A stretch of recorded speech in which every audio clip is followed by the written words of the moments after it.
Par une nuit de novembre, en l'an 1910, le silence pesait sur la gare de Hoboken, dans le New Jersey, de l'autre côté de l'Hudson face aux lumières naissantes de Manhattan. L'air sentait la suie de charbon et le sel du fleuve, et le froid annonçait déjà l'hiver atlantique. Les réverbères à gaz jetaient de longues ombres sur les pavés mouillés, et les rares passants encore dehors à cette heure n'accordaient pas le moindre regard aux wagons privés immobilisés tout au bout de la voie, à l'écart des quais éclairés où patientaient les trains de banlieue. C'était un véhicule sans relief, sans inscription, sans armoirie. Aucune liste de voyageurs ne fut remplie. Aucun journaliste n'attendait sur le quai. Le wagon, un voiture-lit luxueuse aux rideaux tirés, avait été affrété en secret par le sénateur Aldrich, payé d'avance, attelé au convoi sans figurer sur aucun registre de la compagnie. On avait même recommandé aux participants de gagner la gare séparément, à la tombée du soir, pour qu'aucun reporter ne les vît monter ensemble, car la simple photographie de ces hommes côte à côte aurait suffi à éveiller tous les soupçons de la presse new-yorkaise. Et lorsque le train glissa enfin dans l'obscurité, vers le sud, le long de la côte atlantique, traversant la nuit du New Jersey puis celle de la Pennsylvanie et des Carolines, il ne se trouva personne pour remarquer que 7 des hommes les plus puissants d'Amérique venaient à l'instant de quitter la ville ensemble, dans le même wagon, à la même heure. À eux seuls, on le comprendrait bien plus tard, ils représentaient une fraction de la richesse nationale que l'on n'osait pas même chiffrer à voix haute. Que méditaient-ils vraiment ? Et quels intérêts servaient-ils en vérité ? Les hommes installés à l'intérieur s'étaient entendus sur une règle singulière avant même de prendre place. Pendant toute la durée du voyage, ils ne s'appelleraient les uns les autres que par leur prénom. C'était une consigne, énoncée à voix basse et acceptée sans discussion par chacun d'eux. Pas de patronyme, pas de titre, pas de carte de visite. Quiconque aurait surpris leur conversation par hasard aurait pu prendre devant lui 7 voyageurs d'affaires ordinaires, échangeant dans une voiture-lit sur des sujets sans importance, le cours du coton ou la météo. Telle était l'intention. Car si quelqu'un avait compris qui étaient réellement ces hommes et vers quoi ils se rendaient, l'histoire qu'ils s'apprêtaient à écrire aurait peut-être pris un tout autre tour. Le secret n'était pas un caprice. Il était la condition même de la réussite. Leur destination était l'île de Jekyll, au large des côtes de l'État de Géorgie, une langue de terre étroite, parcourue de forêts de chênes et de prairies salées, baignée en novembre dans une pâle lumière d'hiver. À cette saison, les moustiques avaient disparu et la chaleur moite de l'été aussi. La traversée depuis le continent ne durait que quelques minutes en chaloupe, mais elle suffisait à séparer ces hommes du monde de la vie publique comme un fossé que nul ne pouvait franchir sans invitation. Une fois sur l'île, ils n'étaient plus joignables, ni par télégramme contrôlé, ni par messager. Lorsqu'ils arrivèrent au débarcadère, ils expliquèrent au personnel qui entretenait le domaine pendant les mois d'hiver qu'ils étaient revenus en partie de chasse pour tirer le canard sur les marais. La saison s'y prêtait, et l'explication semblait, à première vue, parfaitement crédible. C'était une bonne histoire. Elle n'avait qu'un défaut. Pas un seul de ces hommes n'avait apporté de fusil. Le pavillon de l'île servait depuis des années de refuge hivernal aux familles les plus fortunées d'Amérique, et le secret y était une habitude aussi naturelle que le luxe. Des murs de bois sombre, de vastes cheminées de pierre, des vérandas ouvertes sur l'Atlantique, des couloirs où le bruit des pas se perdait dans l'épaisseur des tapis. Ici, les Rockefeller, les Vanderbilt, les Morgan et les Pulitzer avaient là pu passer leur saison d'hiver entre chasse, dîner et longues conversations à voix feutrée. Ici ne valaient ni les règles du débat public, ni les comptes rendus aux actionnaires, ni les questions des reporters, ni même la curiosité des domestiques, choisis pour leur discrétion autant que pour leur service. C'était un monde clos, réservé à quelques familles, un sanctuaire dont les murs gardèrent les secrets aussi sûrement que des coffres. L'isolement n'était pas un hasard de la géographie, il était un dessein. Et c'est précisément ce dessein qu'avait à l'esprit le sénateur Nelson Aldrich lorsqu'il choisit l'île de Jekyll comme cadre de la réunion qui devait se tenir au cours des 9 jours suivants, loin de toute oreille indiscrète. Rien de ce qui serait dit ou décidé sur cette île n'en sortirait jamais, à moins que ces hommes n'en décident autrement. Le lieu avait été pensé comme une chambre forte. Ce qu'on y déposerait y resterait scellé aussi longtemps qu'il le voudrait. Ce récit s'appuie sur des documents historiques, des archives et des sources universitaires intégralement répertoriées dans la description de la vidéo. Il s'agit d'une reconstruction narrative étayée, notre interprétation des événements, et non l'unique vérité scientifique.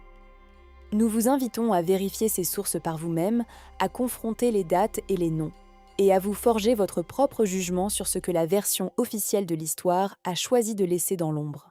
Ce qui se déroula durant ces 9 jours sur l'île de Jekyll ne parut dans aucun journal. Cela ne fut débattu dans aucune chambre du Sénat. Cela ne fut soumis à aucun vote auquel le peuple aurait pu prendre part. L'affaire se traita entre eux seuls, à huis clos. Et pourtant, ce que ces 7 hommes conçurent dans le secret devait, au cours des 114 années suivantes, toucher chaque portefeuille, chaque hypothèque, chaque fiche de paie et chaque dette aux États-Unis. Et, par le statut du dollar comme monnaie de référence mondiale, comme étalon des échanges, des matières premières et des réserves des banques du monde entier, finirent par atteindre toute économie sur la Terre, jusqu'au prix du pain dans des pays dont aucun de ces hommes n'aurait su placer le nom sur une carte. Les familles qui se tenaient derrière ces hommes sont encore là. À certaines portes, d'autres noms sont inscrits aujourd'hui. Sur les leviers reposent les mêmes mains. Ceci n'est pas une histoire de théorie du complot au sens courant du terme. C'est l'histoire de ce qui advient lorsque le pouvoir se condense en silence à travers les générations, lorsque les institutions survivent au gouvernement, lorsque le capital franchit les frontières sans jamais acquitter le moindre droit, et lorsque nul n'a le droit d'appeler tout cela par son vrai nom, parce que ce nom ne figure dans aucun des manuels que nous mettons entre les mains de nos enfants. L'île elle-même fait partie du récit, et il vaut la peine de s'y attarder un instant. En 1910, l'île de Jekyll appartenait tout entière au Jekyll Island Club, un cercle privé fondé en 1886 dont l'adhésion était réservée exclusivement aux invités et dont le nombre de membres demeurait délibérément restreint. On disait, dans la presse de l'époque, qu'y étaient les réunis un 6e de la fortune mondiale. Pour y être admis, il ne suffisait pas d'être riche. Il fallait être coopté, accepté par ceux qui y étaient déjà, comme on est admis dans une famille plutôt que dans un commerce. Les familles Rockefeller, Morgan, Vanderbilt et Astor, les lignées les plus riches du pays, utilisaient cet îlot comme lieu de retraite depuis les années 1880. Elles y venaient l'hiver, fuyant le froid du Nord et les regards de la presse new-yorkaise. Il n'y avait là ni journaux, ni trafic télégraphique qui échappât au contrôle, ni passants curieux. L'île n'était pas un lieu où l'on était observé. Chaque arrivée, chaque départ y était connu d'avance et trié par une domesticité triée sur le volet. C'était un lieu où l'on décidait à l'abri des regards. Le sénateur Nelson Aldrich, qui avait envoyé les invitations, était lui-même un personnage d'une remarquable imbrication institutionnelle, placé au carrefour exact de la politique et de la grande finance. Il présidait la Commission monétaire nationale, un organe que le Congrès avait institué après la panique de 1907, une crise qui avait vu les files d'épargnants s'allonger devant les guichets et l'on ne dut le salut du système qu'à l'intervention personnelle de J.P. Morgan, qui réunit les banquiers dans sa bibliothèque et les força à se renflouer mutuellement. La commission devait élaborer des recommandations pour une réforme du système monétaire. À ce titre, Aldrich incarnait l'autorité publique chargée de penser l'avenir de la monnaie. Mais l'épisode de 1907 avait surtout démontré une chose. Un seul homme privé pouvait, à lui seul, tenir le pays entre ses mains. Dans le même temps, sa fille Abby avait épousé en 1901 John D. Rockefeller Jr., fils unique et héritier de la plus grande fortune pétrolière du pays. De cette union naîtrait notamment Nelson Rockefeller, futur vice-président des États-Unis, de sorte que, par le seul jeu d'un mariage, le législateur chargé de réformer la monnaie et la dynastie qui dominait l'industrie se trouvait désormais unis dans la même descendance. Aldrich n'était donc pas un expert neutre. Le lien du sang scellait ce que la fonction publique aurait dû tenir scrupuleusement séparé. Il était un trait d'union, un homme assis précisément au point du dispositif national où se recoupent le pouvoir législatif et le capital privé, et qui occupait ce point avec une parfaite assurance, sans paraître y voir le moindre conflit. Les hommes qu'il avait rassemblés autour de lui représentaient ensemble une part considérable du système bancaire américain de l'époque. À eux seuls, ils tenaient les fils d'une fraction écrasante du Crédit national. Frank Vanderlip était président de la National City Bank, l'établissement dont naîtrait plus tard, au fil de nombreuses fusions et restructurations, le groupe Citigroup, l'une des plus grandes banques du monde. sa banque était déjà, en 1910, le bras financier des intérêts Rockefeller.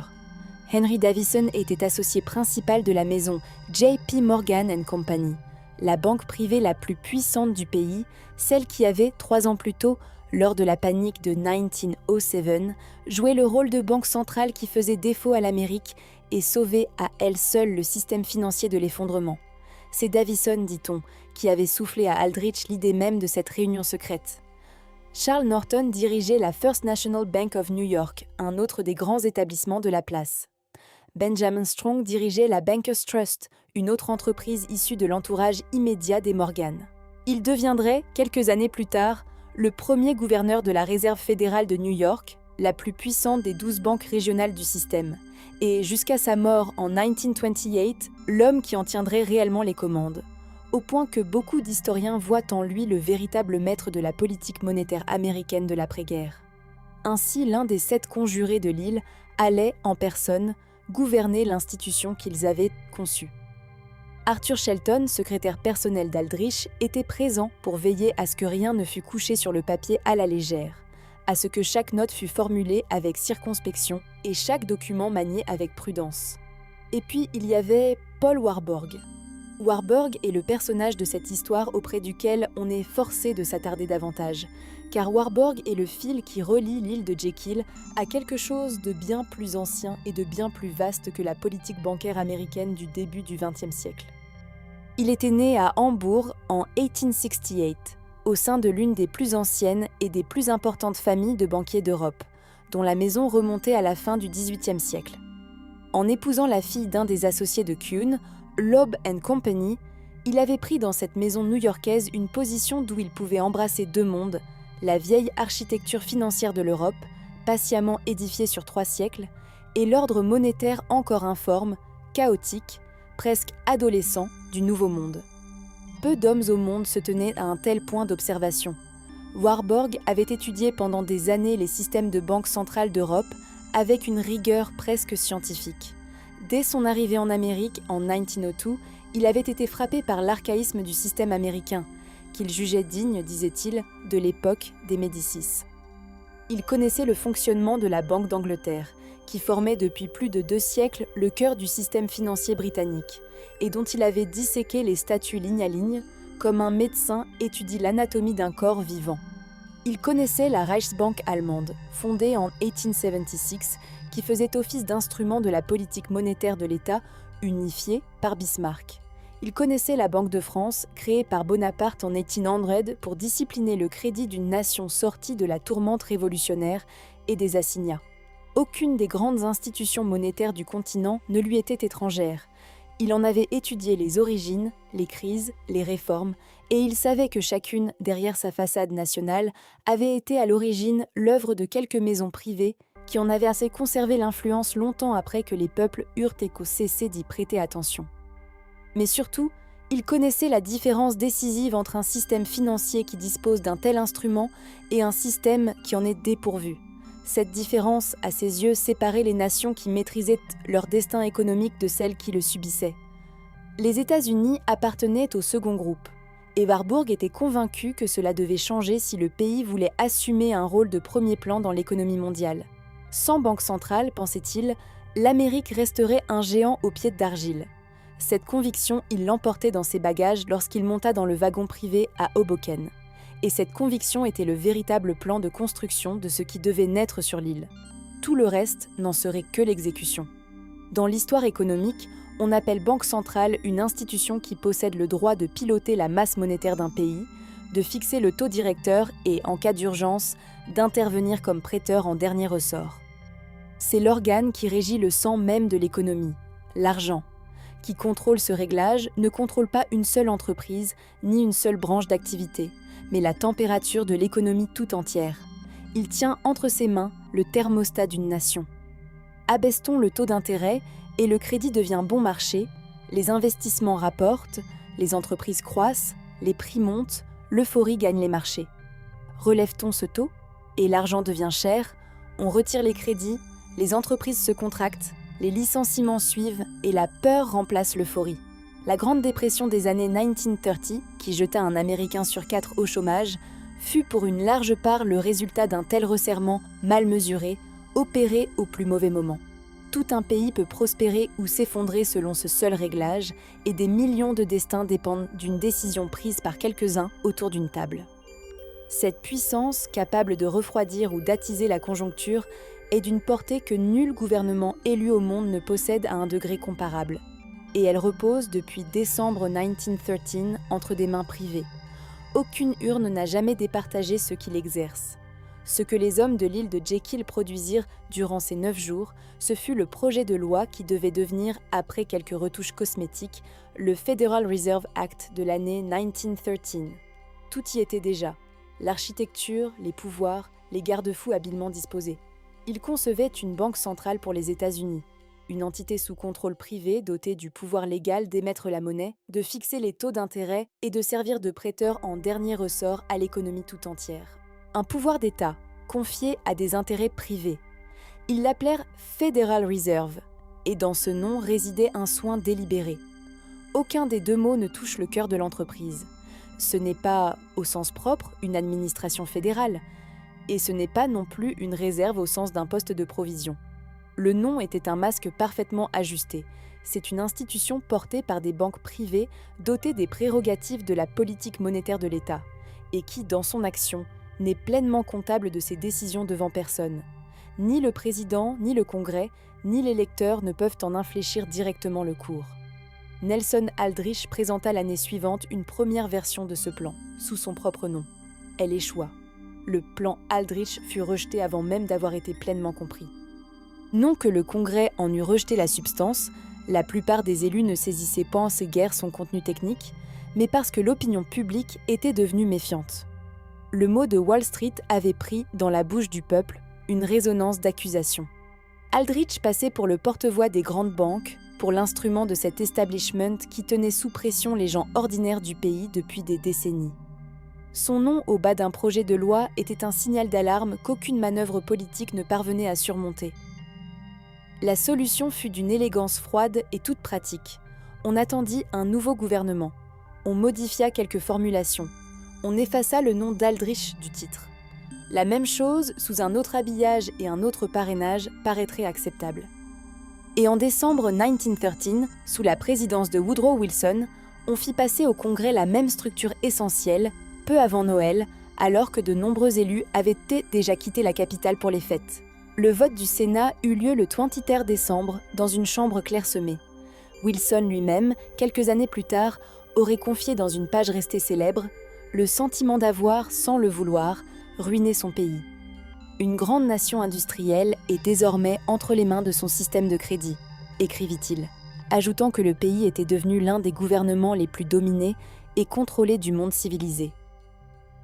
Frank Vanderlip, l'un des hommes de ce wagon privé, reconnut des décennies plus tard, dans un entretien largement remarqué accordé à un grand magazine américain, que la réunion de l'île de Jekyll avait bel et bien eu lieu et qu'elle avait été le véritable berceau de la réserve fédérale. Le secret, enfin, était levé par l'un de ses propres gardiens. Il aurait dit à cette occasion qu'ils avaient un côté aussi discret qu'un groupe d'hommes tramant ensemble quelque chose dans l'ombre. Des conspirateurs au sens littéral du mot. Il vaut la peine de s'arrêter un instant sur cette image, non parce qu'elle satisfait un besoin de dramatisation, mais parce que c'est l'image qu'un participant a lui-même choisie, des décennies plus tard, avec le recul, pour se décrire lui et ses compagnons. Il aurait pu choisir n'importe quel autre mot. Il choisit celui-là, le plus accablant. Il aurait pu la nommer autrement. Il la nomma ainsi. Or, à ce stade, il est temps de considérer la version que l'historiographie officielle nous propose de ce chapitre. La version lisse, rassurante, enseignée dans les écoles, celle qui ne laisse derrière elle aucune ombre ni aucune question. Le récit communément admis tient à peu près en ces termes. La réserve fédérale aurait été créée par des législateurs responsables dans le but de stabiliser le système bancaire après une série de crises financières dévastatrices. Celle de 1873, de 1893, de 1907, qui avait ruiné des épargnants par dizaines de milliers et jeté le pays dans la récession. Une réforme technique, neutre, dictée par la seule raison, imposée par la nécessité d'en finir avec ces paniques cycliques qui frappaient l'Amérique tous les 15 ou 20 ans. Les familles impliquées auraient été des entrepreneurs soucieux du bien commun, aspirant à un système monétaire plus fiable et plus rationnel. Des philanthropes éclairés, en somme, mettant leur fortune au service de la stabilité de la nation. Et ce qui s'était produit sur l'île de Jekyll aurait été un moment inhabituel, mais en fin de compte pardonnable. Un cas isolé où des intérêts privés façonnèrent la législation, mais qui appartiendrait depuis longtemps au passé. Une simple anecdote, sans portée durable. Mais que se passe-t-il si l'exception véritable n'est pas la réunion sur l'île ? Que se passe-t-il si l'exception, c'est l'histoire qu'on nous a racontée après coup, le voile pudique jeté sur les événements ? La famille Rockefeller ne parvint pas au pouvoir en l'an 1910. John D. Rockefeller avait déjà bâti, dans les années 1870 et 1880, la Standard Oil en un monopole qui contrôlait, vers 1880, près de 90% du raffinage pétrolier américain. Il était devenu, de son vivant, le premier milliardaire de l'histoire, l'homme le plus riche que le monde moderne eût connu, au point que sa fortune, rapportée à l'économie de son temps, dépassait celle de tous les grands magnates qui lui succéderaient. Une puissance industrielle sans précédent dans l'histoire du pays, construite à coups de rabais ferroviaires secrets, d'ententes et d'absorption de concurrents épuisés. La loi antitrust Sherman imposa en 1911 un démantèlement nominal du groupe en plusieurs sociétés successeurs. Mais le démantèlement, à y regarder de près, fut moins une défaite qu'une métamorphose. La Cour suprême crut briser un empire. Elle ne fit que le démultiplier. Les successeurs, Standard Oil of New Jersey, Standard Oil of New York, Standard Oil of California, Standard Oil of Indiana, devinrent au fil des décennies les groupes que nous connaissons aujourd'hui sous les noms d'ExxonMobil, de Mobil, de Chevron et d'Amoco. 3 ou 4 des plus grandes compagnies pétrolières de la planète, nées d'un même tronc, et dont les actions, au lendemain du démantèlement, se retrouvèrent pour l'essentiel dans les mêmes mains qu'auparavant. Rockefeller, dit-on, vit la valeur de son patrimoine doubler dans les mois qui suivirent la dissolution censée le punir. La famille conserva sa position dominante grâce à un entrelac de mandats d'administrateurs croisés et à des structures fiduciaires expressément conçues non seulement pour survivre à un démembrement juridique, mais pour en sortir renforcées. Le partage des actions garantissait que le contrôle, lui, restait indivis. À la 2e génération, la famille transforma sa stratégie. John D. Rockefeller Jr. et ses successeurs déplacèrent seuls l'exercice visible du pouvoir vers le domaine de la philanthropie. Désormais, on ne dominait plus seulement par le pétrole, mais par le don.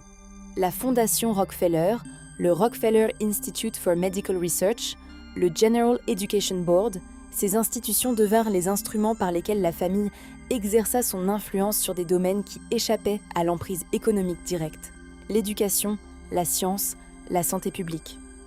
Qui finance la formation de la prochaine génération de médecins, de scientifiques et de chefs d'entreprise façonne les catégories mêmes dans lesquelles ces hommes penseront. On ne dicte pas leurs conclusions, on dessine en amont le cadre de leurs questions. C'est une forme de pouvoir qui n'apparaît dans aucun bilan, qui ne figure dans aucun registre d'actionnaires, mais qui s'enracine profondément dans les institutions de la vie publique, dans les programmes des universités, dans les commissions qui décident de ce qui mérite d'être étudié. Invisible au bilan comptable, elle est partout dans les esprits.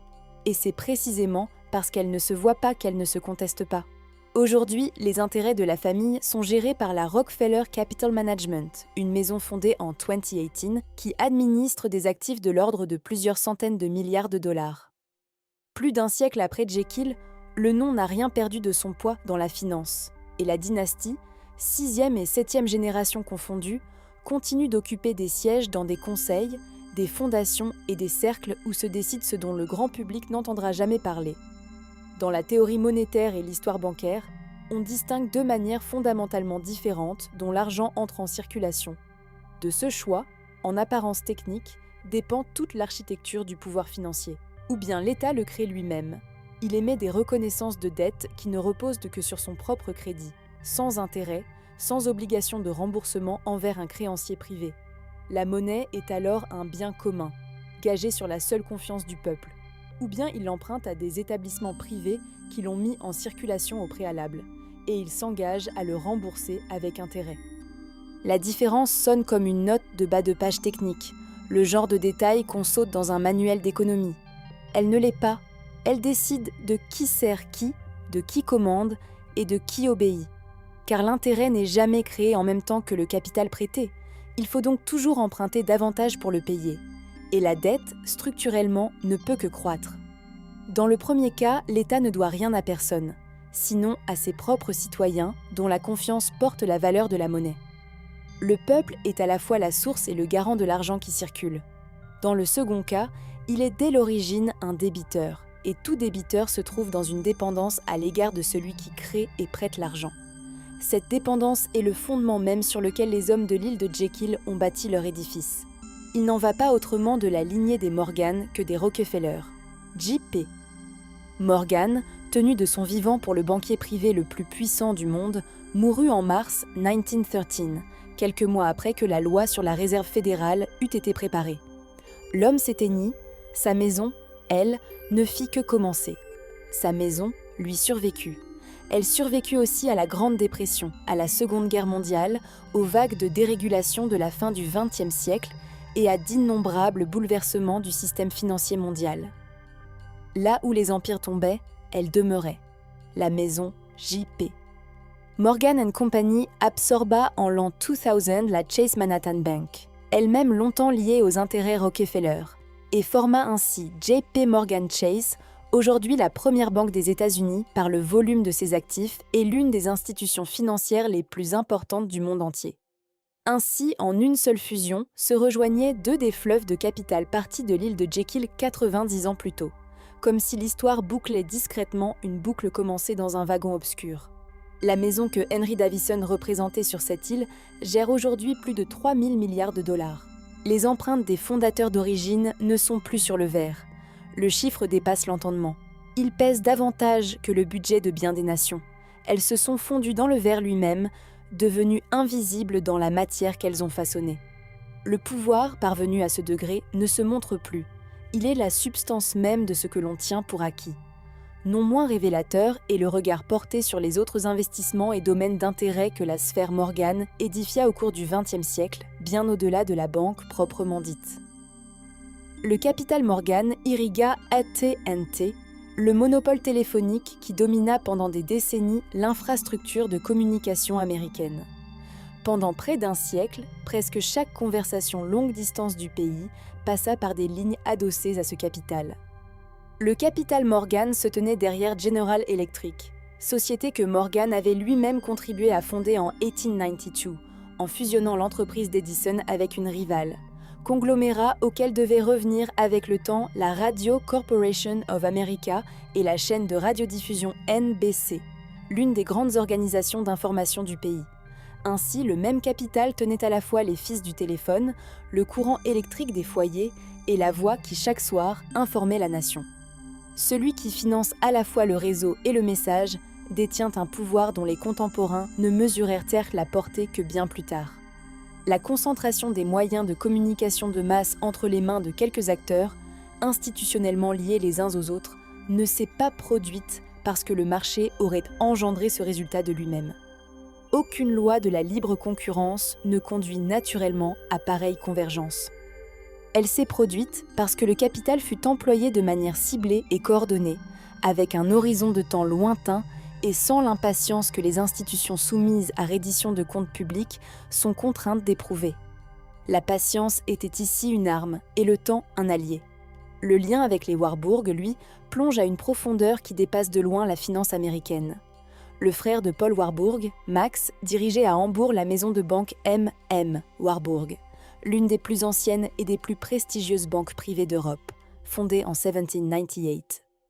Pendant la Première Guerre mondiale, Max Warburg conseilla le gouvernement impérial allemand en matière financière et siégea même dans la délégation allemande lors des négociations qui suivirent, au moment précis où son frère Paul, à New York, était entré au tout premier conseil des gouverneurs de la Réserve fédérale, créé à peine 2 ans plus tôt, laquelle contribuait de son côté à financer la machine de guerre des Alliés par l'achat d'emprunts et l'organisation du crédit. Un frère pour Berlin, un frère pour Washington et entre eux, l'Atlantique en flammes.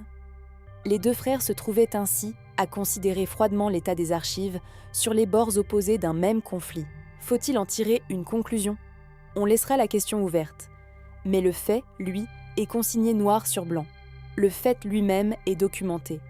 La maison de banque M.M. Warburg existe encore aujourd'hui à Hambourg, plus de 230 ans après sa fondation.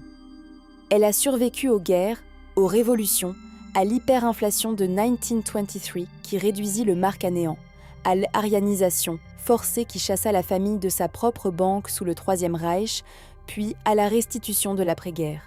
Une institution qui traverse pareil bouleversement et se retrouve, des générations plus tard, debout sous le même nom, ne doit pas sa survie au hasard. Cette permanence n'est pas un hasard de l'histoire. Elle en est le produit, le fruit d'une patience et d'une organisation que rien, semble-t-il, ne parvient durablement à briser. Ce que l'histoire, sous sa version officielle, ne cesse de suggérer, c'est ceci. Le monde qu'on nous a transmis n'est pas identique au monde qui fut réellement construit. Entre la façade enseignée et l'édifice réel, l'écart est considérable. Entre les institutions qui survivent aux révolutions, les lignées familiales qui traversent des siècles d'architecture financière européenne et américaine, et les structures qui non seulement résistent aux changements de régime politique, mais les provoquent sans croire qu'on parfois, se dessine un motif qui dépasse le simple hasard. Ce motif n'est pas né du hasard, il est administré. Et les hommes de l'île de Jekyll n'ont pas inventé ce modèle. Ils en ont hérité, l'ont affiné et l'ont adapté à un monde nouveau. Ils furent les héritiers d'une science ancienne, non ses inventeurs. Car l'idée même de banque centrale, que Warburg rapporta d'Europe en Amérique, n'est pas née dans la théorie monétaire du XIXe siècle. Elle remonte bien plus loin, jusqu'aux guerres et aux dettes des souverains de l'âge classique. La Banque d'Angleterre fut fondée en l'an 1694 par un consortium de créanciers privés qui prêtèrent 1 200 000 livres d'or à la couronne anglaise en une heure de détresse, en échange d'une charte qui leur accordait le droit d'émettre du papier-monnaie en une quantité dépassant plusieurs fois l'or effectivement prêté. Le roi Guillaume III, monté sur le trône à la faveur d'une révolution, avait un besoin urgent d'argent. La guerre contre la France de Louis XIV avait vidé les caisses royales et la flotte anglaise venait d'être battue. C'est dans cette détresse précise que naquit le modèle qui devait conquérir le monde, un État qui emprunte sa propre monnaie à des particuliers. Qui étaient en détail ses créanciers d'origine, on ne l'a jamais pleinement rendu public. L'institution qu'ils fondèrent existe aujourd'hui encore, après plus de 3 siècles.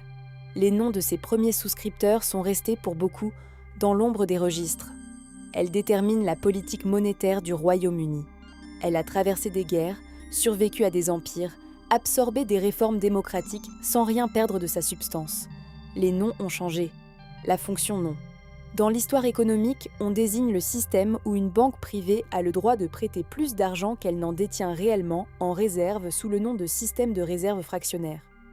C'est la pierre angulaire, discrète et puissante, de toute la finance moderne. C'est le fondement de la banque moderne. Pour le dire simplement, un client dépose 100 unités dans une banque. La banque a le droit, selon la règle légale en vigueur, d'en prêter 90 ou davantage, comme si elle possédait encore les 100 unités tout entières. L'argent prêté atterrit dans une autre banque, qui peut à son tour en prêter une large part, et celle-ci dans une troisième, et ainsi de suite. D'un seul dépôt de 100 unités naît ainsi une chaîne de crédit dont le volume total peut atteindre 9 ou 10 fois le capital initial. L'écrasante majorité de la masse monétaire en circulation aujourd'hui n'existe pas sous forme de billets ou de pièces. Elle n'est qu'une suite de lignes comptables, créées par les banques au moment même où elles accordent un prêt. L'argent, en somme, se crée par l'écriture, presque à partir de rien, et il est détruit de la même façon lorsque la dette est remboursée. Qui détient le droit de superviser ce processus et de fixer le multiplicateur tient en main un levier auquel rien ne correspond dans le monde du commerce et de la production. Nul marchand, nul industriel ne dispose d'un tel pouvoir de multiplier la valeur par décret. Quand on remonte la piste des familles qui furent liées à la fondation de la Banque d'Angleterre, on tombe sur les mêmes noms qui traversent des siècles d'histoire financière européenne, à travers le financement des guerres, à travers les compagnies coloniales de commerce, à travers l'érection de presque toutes les grandes banques centrales du continent. La seule famille Rothschild avait acquis, dans les premières décennies du XIXe siècle, une position sans précédent dans l'histoire. Partis du ghetto de Francfort, où leur père Mayer Amschel avait commencé comme changeur de monnaie, ses 5 fils s'établirent à Francfort, Londres, Paris, Vienne et Naples, formant un réseau financier que nulle frontière n'arrêtait. Ils disposaient de leur propre courrier, de leurs propres pigeons voyageurs et recevaient souvent les nouvelles des batailles et des traités avant les gouvernements eux-mêmes. Un avantage qui, sur les marchés, valait des fortunes. Elle finança les deux camps des guerres napoléoniennes. La coalition contre Napoléon, comme par moments la France napoléonienne elle-même, et détenait vers l'année 1820 les emprunts d'État d'au moins 5 gouvernements européens à la fois. Prêter aux ennemis qui s'affrontent, c'est gagner quel que soit le vainqueur. Nathan Rothschild, le chef londonien de la famille, aurait formulé un jour son principe en termes clairs. Il lui était indifférent de savoir qui siégeait sur le trône d'Angleterre, tant qu'il tenait en main le robinet de l'argent. Le pouvoir réel, à ses yeux, n'était pas la couronne, mais le crédit. Qu'il ait prononcé cette phrase exactement sous cette forme, on ne peut l'établir avec certitude. Qu'elle décrive fidèlement l'attitude de sa famille, c'est difficile à contester quand on observe les actes des générations suivantes.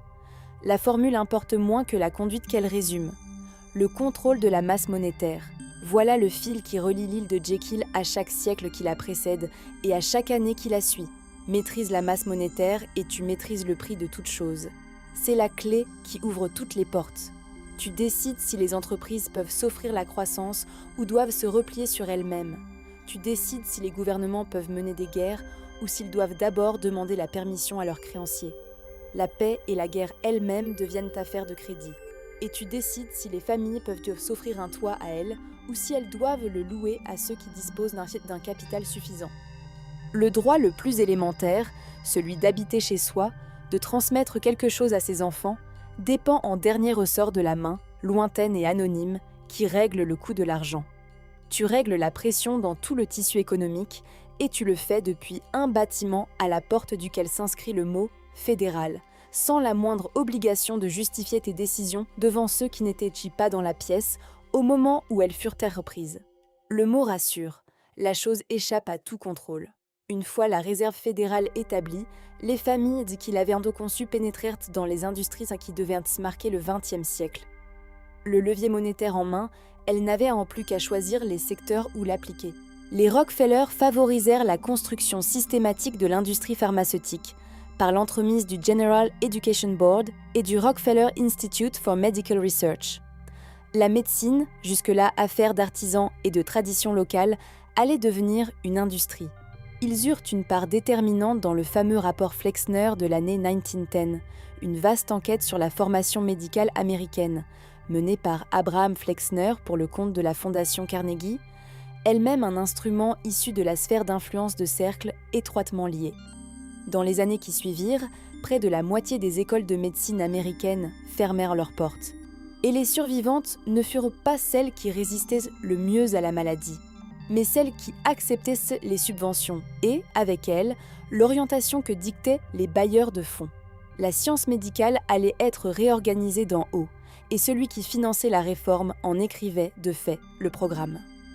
Le rapport préconisait une restructuration radicale de l'enseignement de la médecine, l'éloignant des traditions végétales et homéopathiques qui reposaient sur des siècles de savoir empirique pour la rapprocher des thérapies médicamenteuses d'origine pétrochimique, qui pouvaient être fabriquées industriellement et brevetées. Les industries dont les intérêts familiaux espéraient tirer profit étaient exactement celles que recommandaient leurs propres rapports, financés par eux. Qu'il s'agit là d'un conflit d'intérêts, on le savait à l'époque. Le cercle se refermait sur lui-même. Que ce conflit n'ait pourtant pas arrêté le débat est révélateur.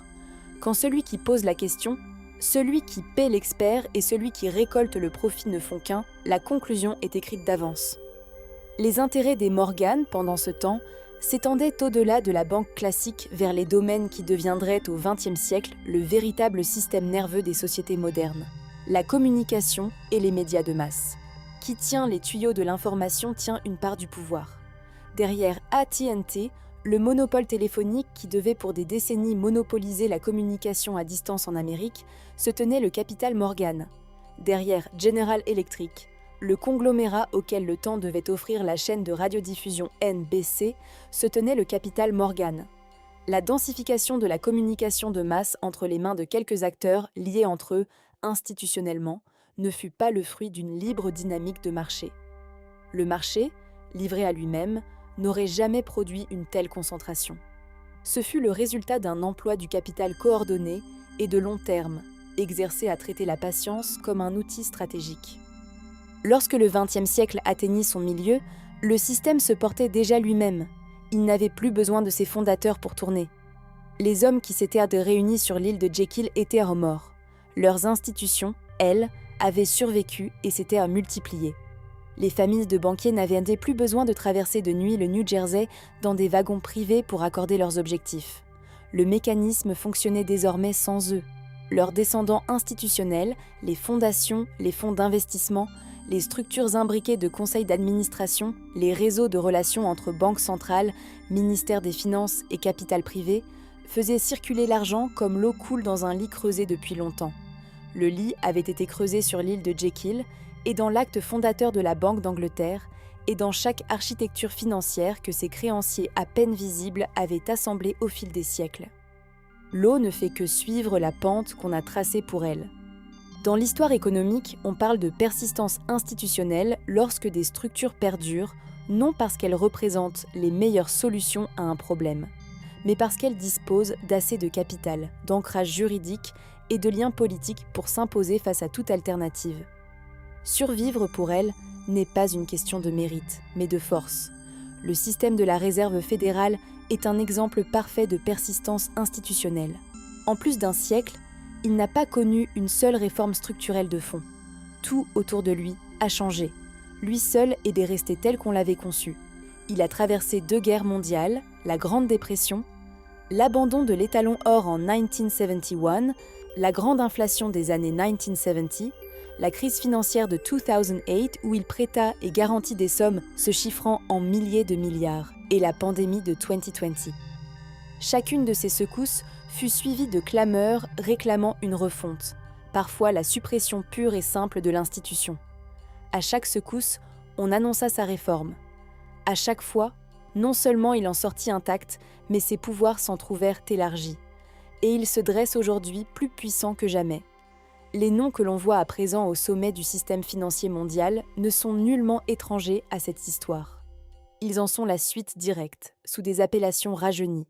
BlackRock, Vanguard et State Street, 3 sociétés de gestion d'actifs qui administrent ensemble plus de 20 000 milliards de dollars et détiennent des participations dans presque chaque grande entreprise cotée de la planète, sont les héritières institutionnelles d'une concentration du capital qui commença avec les maisons Morgan, Rockefeller et Warburg. À elles 3, elles figurent parmi les premiers actionnaires de la plupart des 500 plus grandes sociétés américaines. Et lorsqu'on possède une part décisive de presque tout, on n'a plus besoin de diriger. Il suffit de laisser faire en sachant que rien d'important ne se décidera contre soi. Les rapports de propriété au sein de Vanguard sont sciemment construits de manière à se dérober à toute analyse directe. On ne sait pas, en vérité, à qui appartient réellement le premier gestionnaire d'épargne du monde.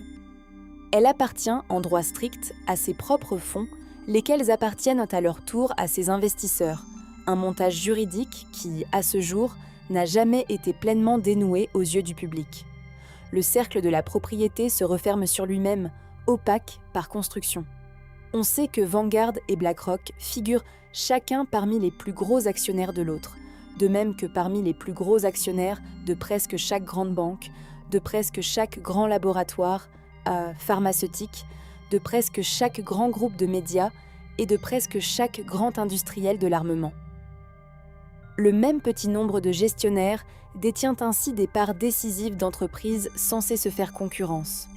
On possède à la fois le constructeur et son rival, le journal et l'annonceur, le laboratoire et l'assureur qui rembourse ses médicaments. La concurrence, vue d'en haut, n'est plus qu'une apparence. Tout, ou presque, appartient à la même poignée de main. Qui voudrait cartographier intégralement cet entre-là aurait besoin d'outils qui ne sont pas à la disposition du public.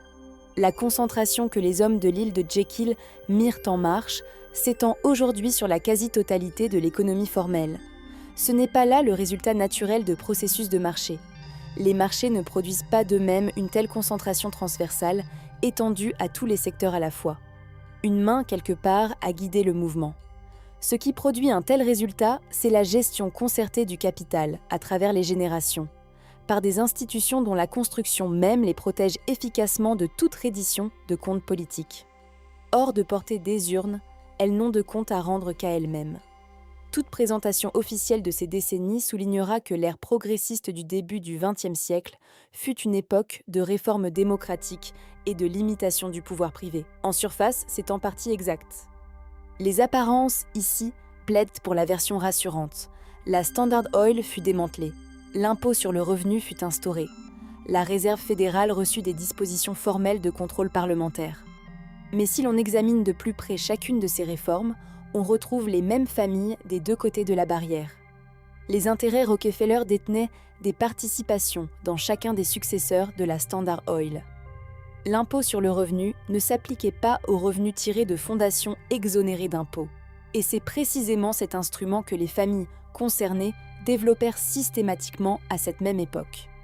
Le contrôle parlementaire de la Réserve fédérale se réduisit dans la pratique à ce que son président témoignât 2 fois l'an devant un congrès dont les membres percevaient des contributions de campagne considérables en provenance du secteur financier, le secteur même qu'ils étaient censés surveiller. Les comptes de l'institution ne furent jamais soumis à un audit complet et indépendant. Ses délibérations les plus sensibles restaient secrètes pendant des années. Le surveillant était, pour une part, financé par le surveillé, et la frontière entre le contrôleur et le contrôlé s'effaçait à mesure qu'on l'examinait de près. La réforme et la structure de pouvoir qu'elle prétendait réformer reposaient dans les mêmes mains. Et voici ce que la version courante préfère volontiers passer sous silence. L'Amérique, avant tout cela, n'avait pas toujours été muette. Avant la Réserve fédérale, l'histoire américaine avait connu une tradition, contestée, souvent péniblement conquise, de résistance à un système bancaire centralisé. À 2 reprises au moins, le pays avait défait des banques centrales que l'on jugeait trop puissantes. Andrew Jackson avait retiré dès 1833 les dépôts fédéraux de la seconde banque des États-Unis, scellant la fin d'une institution dont il refusa de renouveler la charte et qu'il décrivit en des termes qui furent là compris, en son temps, comme une déclaration de guerre contre un instrument de concentration du pouvoir privé. « Vous êtes une caverne de voleurs, et je vous chasserai », aurait-il lancé à ses dirigeants.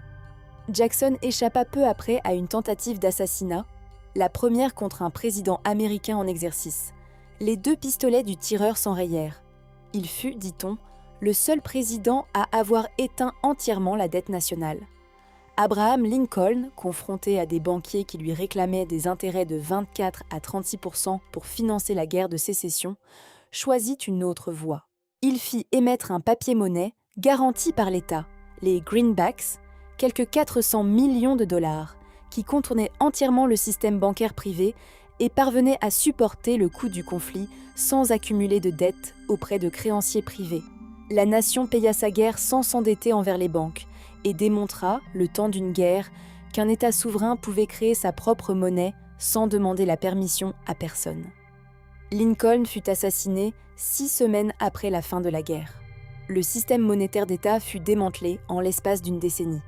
Cette succession dans le temps est-elle significative ? La question demeure un objet de querelle dans les cercles universitaires jusqu'à aujourd'hui. Ce qui est incontesté, c'est la chronologie des faits elle-même. Le motif fait de centralisation, de résistance et de suppression progressive de cette résistance traverse l'histoire financière américaine comme une ligne droite. On peut discuter des causes. La séquence, elle, est gravée dans les dates.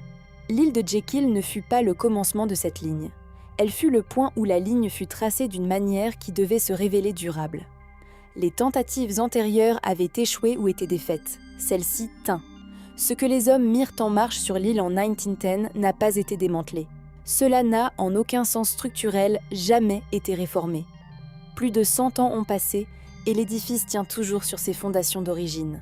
Cela s'est étendu, a poussé des racines plus profondes et s'est incrusté dans des structures qui mettent d'art son cœur à l'abri de toute intervention politique directe. Plus le temps passe, plus il devient difficile d'atteindre le centre du dispositif. Les familles qui dépêchèrent des représentants sur cette île ne perdirent pas leur position lorsque la loi entra en vigueur. Elles devinrent la législation. Au lieu d'être soumises à la règle, elles devinrent la règle elle-même. Leurs descendants institutionnels déterminent les conditions sous lesquelles chaque citoyen et, par le statut du dollar comme monnaie de référence mondiale, en fin de compte chaque être humain sur la Terre, prend part à la vie économique mondiale. Ce n'est pas une métaphore. c'est une description de la structure réelle dans laquelle nous nous mouvons, sans qu'on nous ait jamais demandé si nous la voulions. Les chasseurs qui n'apportèrent jamais de fusil sur l'île de Jekyll chassaient malgré tout quelque chose. Et leur gibier n'était pas le canard. Ils abattirent leur proie, et ce n'était pas un gibier de plumes, mais le contrôle durable de la monnaie d'une nation, et bientôt du monde. Et 114 ans plus tard, rien n'a changé au menu. Le festin commencé sur l'île se poursuit, sous d'autres noms, dans d'autres salles, derrière d'autres façades de verre et d'acier, mais à la même table, servie aux mêmes convives ou à leurs héritiers. Demande-toi un instant combien d'institutions, dans ta vie, ont été érigées avant ta naissance, subsisteront longtemps après ton départ et ne t'ont pas demandé une seule fois ton consentement.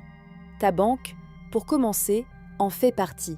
Ta monnaie, le taux d'intérêt de ton crédit immobilier, le prix du médicament dont ta famille dépend, les informations qu'on te présente comme objectives et équilibrées.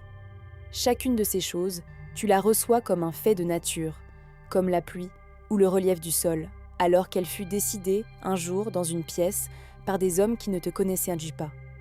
Les candidats entre lesquels une élection te laisse le choix, financés des deux côtés, par les mêmes maisons d'investissement, les mêmes secteurs, les mêmes grands donateurs qui ont leur origine sur l'île de Jekyll, ou qui sont issus des mêmes réseaux. On t'offre le choix de la couleur, rarement celui de la direction. La pièce change de visage à chaque élection. La mise, elle, reste toujours la même main. Aucun de ces systèmes n'est né de manière naturelle.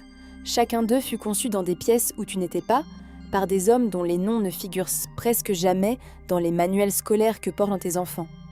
L'oubli, lui aussi, fait partie du plan. L'île de Jekyll n'est pas toute l'histoire. C'est un instant unique, exceptionnellement bien documenté, où le rideau s'écarta d'une fente et où devint visible quelque chose qui demeure d'ordinaire invisible. Un éclat de lumière dans une longue obscurité.